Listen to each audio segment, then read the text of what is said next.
Okay, first time.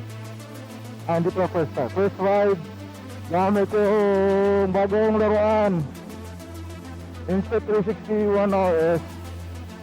Tapos ako na-exercise dito sa J4 ko na intercom. So pupunta lang ako dito sa kapatid ko.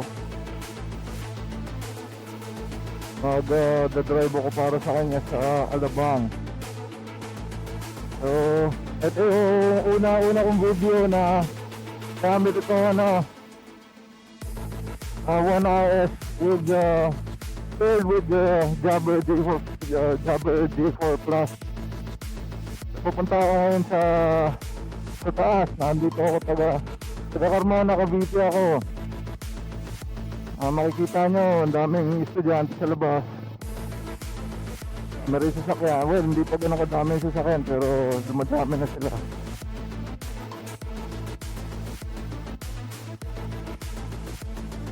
So yun nga, itong gamit kong cam, second hand ko lang siya nakuha dun sa aking butihing kaibigan na si Abanico.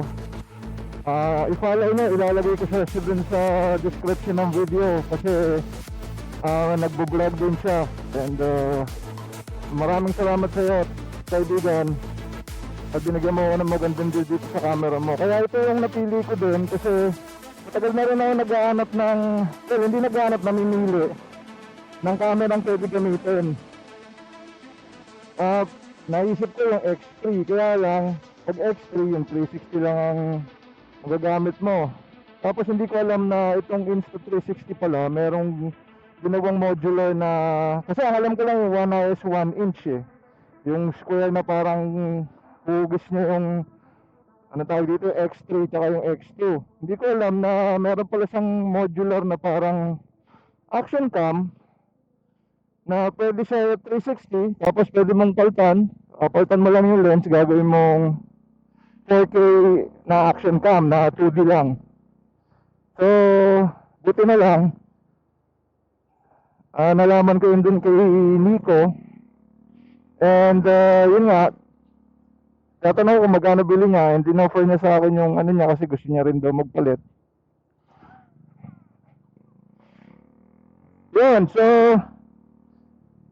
kanina kahapon tinesting ko siya kasi siyempre bumili ako ng sarili ko na SD card kasi wala namang kasama to dahil ganoon naman lagi pag bumibili ka ng gadget. So kailangan ko bumili ng SanDisk na Extreme. So mabilis naman siya, okay din siya.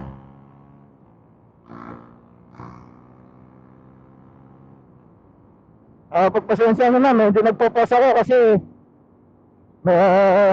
nagko-concentrate na ako sa pagdadrive, sa pagra-ride.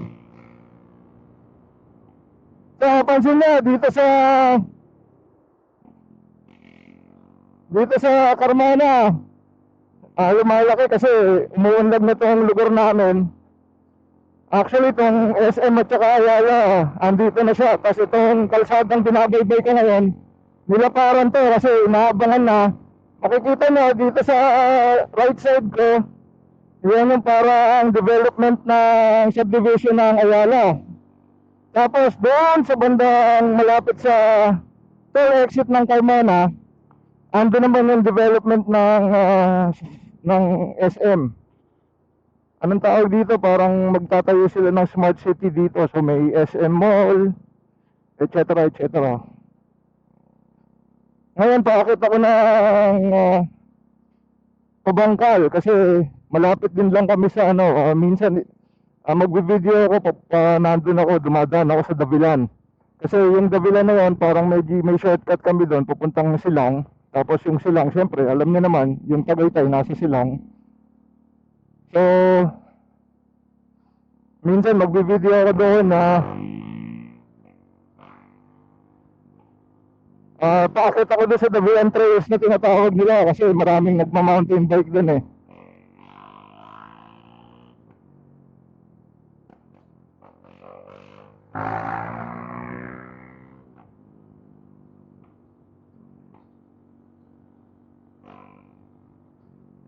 nga, para panay ako yun nga. Ako papunta ngayon ako dito sa checkpoint, sa malapit sa, well, tawag nila dito, pag may minimit ka kasi dito, parang Jollibee, may Jollibee kasi dito sa may checkpoint. Yung pa, mamaya pakita ko sa inyo, malapit na ako dun sa, anong tawag dito, sa intersection. Yung diretso nito, pagka dumire-diretso ka dun sa lagpas ng intersection is pupunta ng southwards. Ayan, makikita nyo, ito yung intersection. Bali pa kaliwa ako kasi papunta ako ng paakyat pa GMA.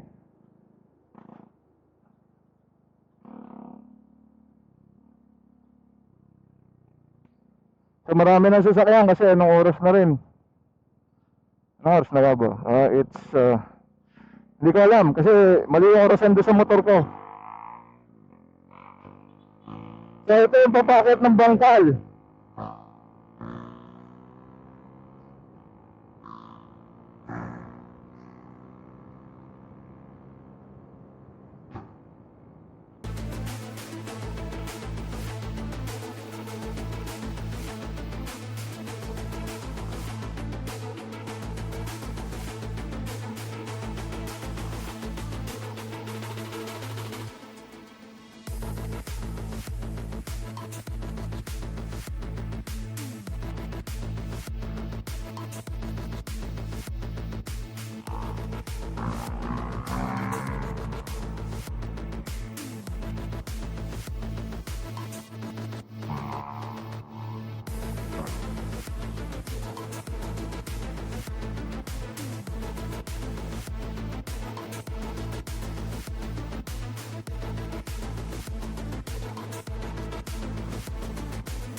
Tapos yun nga,